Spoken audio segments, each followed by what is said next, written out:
Hello, I'm Tom Wilkinson, and welcome to the Thinking in English podcast, a podcast for intermediate to advanced level English learners. During the pandemic, millions of employees and workers began to do their job from home and work remotely. 4 years later, remote work is still a feature of many workplaces. But will this last? Is the end of remote work around the corner? Let's discuss remote work and the return to office movement on today's episode of Thinking in English. You can find the full transcript for free over on thinkinginenglish.blog. The link is in the description. Here is today's vocabulary list. Remote. Remote. Located far away or distant. For example, due to the pandemic, many employees shifted to remote work. Mandate. Mandate. An official order or command issued by an authority. As in, the company issued a mandate requiring all employees to undergo regular COVID-19 testing before returning to the office. Hybrid. Hybrid. Combining two different elements. For example, the company adopted a hybrid work model, allowing employees to work remotely on certain days and in the office on others. White collar. White collar. Relating to professional or office-based work, typically performed in a corporate setting. As in, many white-collar workers found it convenient to transition to remote work, conducting meetings and completing tasks from their home offices. Blue collar. Blue collar. Relating to manual or industrial work, as in, the construction industry relies heavily on blue-collar workers. Productivity. Productivity. A measure of efficiency or output, as in, implementing new technology improved the team's productivity. Flexible. Flexible. Capable of being modified easily to suit changing circumstances or requirements. As in, the company offers flexible work hours, allowing employees to adjust their schedules to accommodate personal commitments.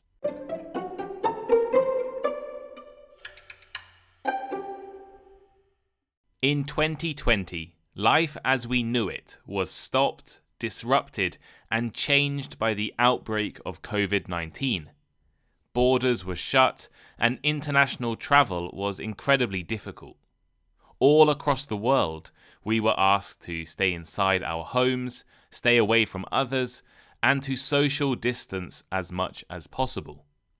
We began to wear masks when leaving the house, and carrying bottles of hand sanitizer everywhere we went. Schools were closed down and classes moved online. And millions of jobs became remote. Of course, not everyone could work remotely. There was no way that my dad, a mechanic, could continue his business from behind a computer screen. But for workers fortunate enough to be able to work remotely, especially so-called knowledge workers, they quickly realized the benefits. No more long commutes to the office, more free time at home with family, the flexibility to work at your own schedule. Some took the opportunities of remote work even further. Some people relocated their families to nicer areas away from city centres. Some became nomads, working and travelling at the same time. Even when most COVID regulations were loosened and life began to return to normal, many companies have allowed employees to continue working remotely or in a hybrid arrangement. But this seems to be changing. You may have seen the term return to office or RTO in the news recently. In fact, I know some of my Patreon supporters who I've spoken to recently have been told by their companies to return to the office and stop working remotely. There is a growing battle over remote work between companies and employees that will have repercussions for the future of work itself. In fact, the battle has become a political issue in many countries. It is framed as an argument between the left and right wing, between white-collar and blue-collar workers, and between employees and management. Today, I'd like to investigate this issue. We'll first look at the term remote work and discuss some important vocabulary related to it. We'll then discuss the context and reasons behind return to office policies, and think about the positives and negatives of remote work for both employees and companies. Let's start with the basic idea: remote work. Remote work is a work arrangement where employees can carry out their job duties from a location other than the company's physical office.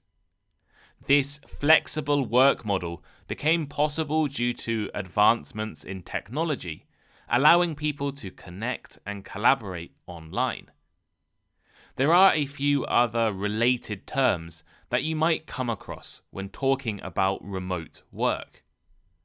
Telecommuting is often used interchangeably with remote work. It involves working from a location away from the central office and using communication tools to stay connected. Remote work is part of a broader trend towards flexible work arrangements, which may include options like flex time, so rather than a fixed 9-to-5 schedule, or compressed work weeks, so working just 3 or 4 days a week. The week is compressed. Alongside flexible work is hybrid work. This is a work model that combines both remote and in-office work, allowing employees to split their time between working remotely and being present at the office. Co-working has also become a growing theme. Co-working often refers to shared office spaces where remote workers, freelancers, and entrepreneurs can work alongside each other. For remote working and telecommuting to be possible, companies needed to form virtual teams. These are groups of individuals working together on projects or tasks, often across different geographical locations, relying on digital tools for collaboration. These remote collaboration tools are incredibly important. Examples of software and platforms that make remote work possible include Slack, Zoom, and Asana. Remote work and online jobs have been around for a long time. They're not new. I was teaching English online for a few months back in 2018. I had left my job in Japan, where I was an assistant language teacher, at the end of July 2018, and I was starting my master's degree in the middle of September 2018. So I had about 6 weeks of doing nothing. Rather than finding an in-person job for a few weeks, I decided to work online, from my bedroom, and just using my laptop, I could teach people from all around the world. But I was freelance. I was a self-employed contractor or freelancer. I was not employed by a company. This was the reality of most remote work before 2020. If you wanted to work remotely, most of the opportunities were for freelancers or contractors offering their services to multiple clients or companies. Of course, there were occasions when regular workers would work online, but this tended to be temporary or in exceptional circumstances or just quite rare. The pandemic changed this. With full-time employees no longer able or allowed to go into city centres or travel to offices, companies allowed workers to work online when possible. The reality is that many white-collar office jobs only require a laptop and an internet connection to do adequately. So rather than shutting down completely, major companies allowed certain teams of employees to work at home. Various types of workers and companies could transition to remote work more easily than others. Knowledge workers, such as those in IT, software development, marketing, and consulting, often found it easier to transition to remote work since their tasks could be performed digitally. Similarly, companies with a strong technological infrastructure and a culture of flexibility were already positioned to adopt remote work. On the other hand, industries that rely heavily on physical presence, such as manufacturing, healthcare, and retail, faced greater challenges in transitioning to remote work. Jobs that require hands-on work, face-to-face interaction or physical presence, like construction workers or restaurant staff or healthcare providers, couldn't easily shift to remote work due to the nature of their job. The divide between remote workers and those who didn't have that option widened during the pandemic. Remote workers often had the privilege of maintaining their jobs and income while working from the safety of their homes. However, those who couldn't work remotely faced greater risks to their health, their job security, and their financial stability. Many assumed that the shift to remote work would have long-term consequences for the workplace and perhaps make hybrid working widespread across certain industries. However, it has become clear that many companies actually want their workers to return to the office. In fact, this is now a common term you will see in especially North American articles. Return to office, or RTO. Return to office refers to the transition or initiative by companies to bring their employees back to their physical office. After years of remote work during the pandemic, many companies are now trying to transition back to traditional work. Return to office often involves setting policies and guidelines for employees to resume working from the office either on a full-time or part-time basis. The concept has gained prominence as pandemic-related restrictions eased and vaccination rates increased. Many companies initially shifted to remote work for employee safety or due to government rules. However, as conditions improved and government rules changed, some employers issued return to office mandates, meaning that employees would be required to return to their workspace. High-profile companies like Boeing and UPS have called workers back to the office 5 days a week, so a very firm stance on returning to traditional in-office work. Companies like IBM have set return to office mandates, requiring managers to be on site at least 3 days a week or risk losing their jobs. There is a stricter enforcement of attendance policies, even for employees who may have moved away during the pandemic. Despite return to office mandates, there has been resistance from some employees who prefer remote or hybrid work arrangements. Examples include quiet quitting, where employees show up to the office briefly but remain disengaged. Some CEOs have taken a hard-line approach to return to office mandates, driven by a desire for control or a return to pre-pandemic norms. Examples include companies like JP Morgan Chase, whose leaders have been very vocal about the importance of in-person collaboration and productivity. So let's take a look at the company perspectives on remote work and return to office. Let's start with why return to office. Why are many major companies now leaving behind remote work? Why are return to office policies increasingly common? There are various different reasons. Many companies believe that in-person interaction is better for collaboration, innovation, and teamwork compared to remote work. Being physically present in the office allows for discussions, brainstorming sessions, and face-to-face conversations that can lead to more efficient decisions. I work online in my own home.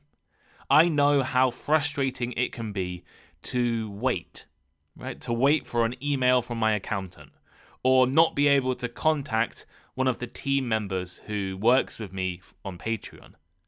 Being in an office can make these things so much easier. The office environment also often plays a role in making company culture and creating a sense of belonging among employees.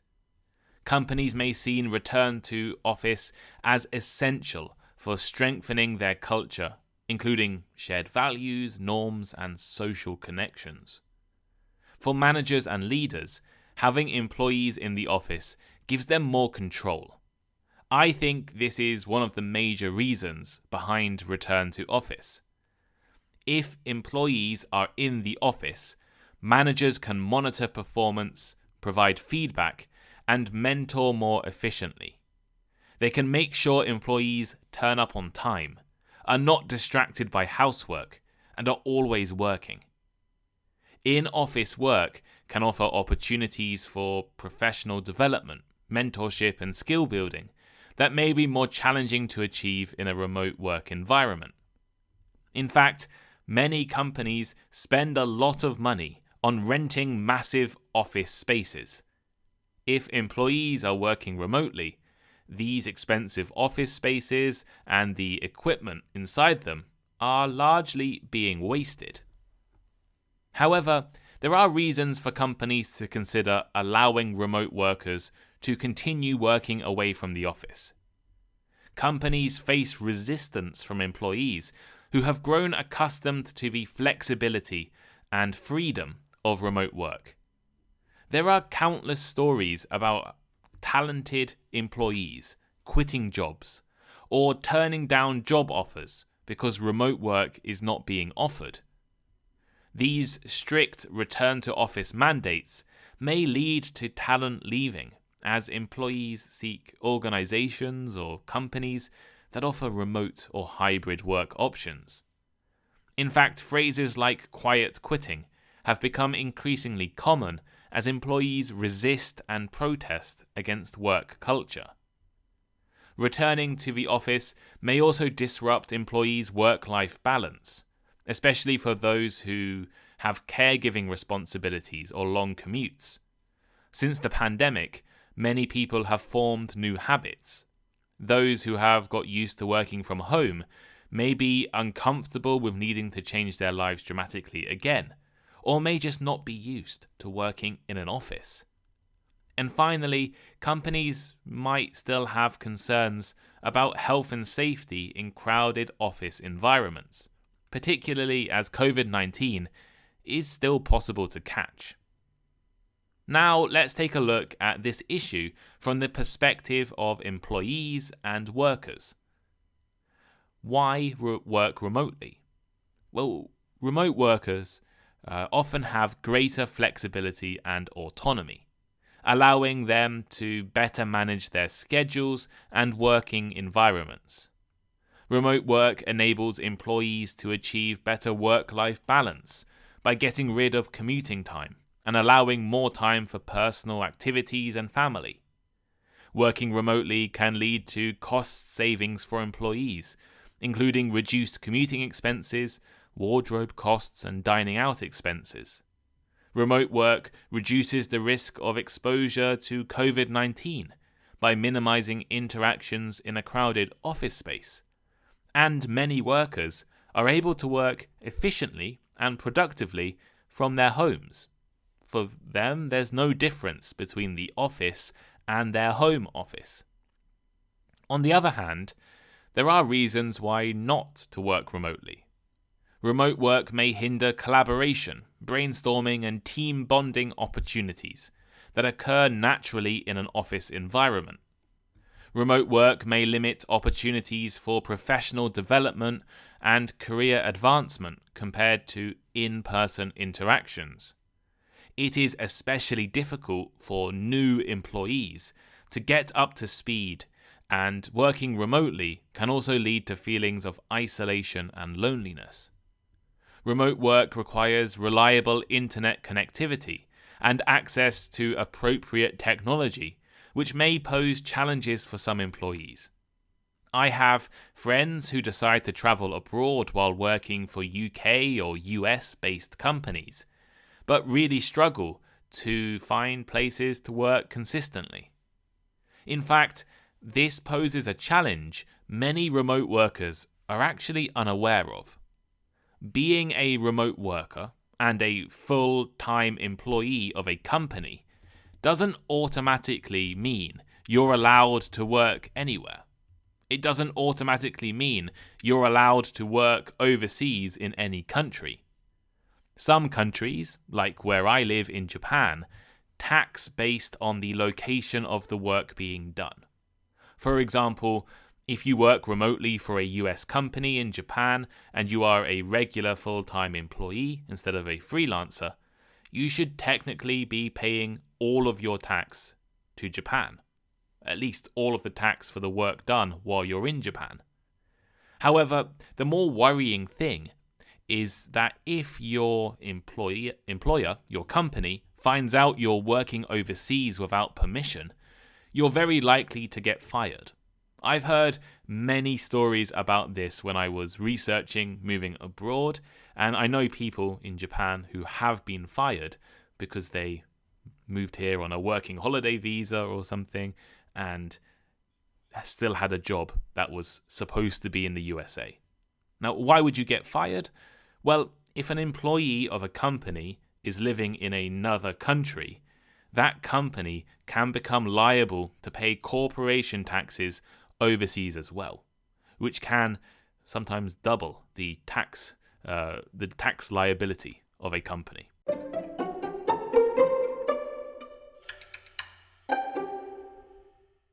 So here is today's final thought. What do you think?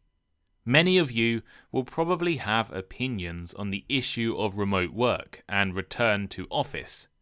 Some of you will have even been affected by this issue yourselves. This episode has looked at the context behind remote work and return to office. We looked at how the pandemic forced companies to let certain employees work from home and develop new habits. However, now they are wanting those employees to come back into their offices. We also discussed the pros and cons of remote work or return to office for both companies and employees. On the one hand, remote work is flexible, convenient for employees, and often effective. On the other hand, remote work worries companies as it takes away their control. But what do you think? Is this the end of remote work?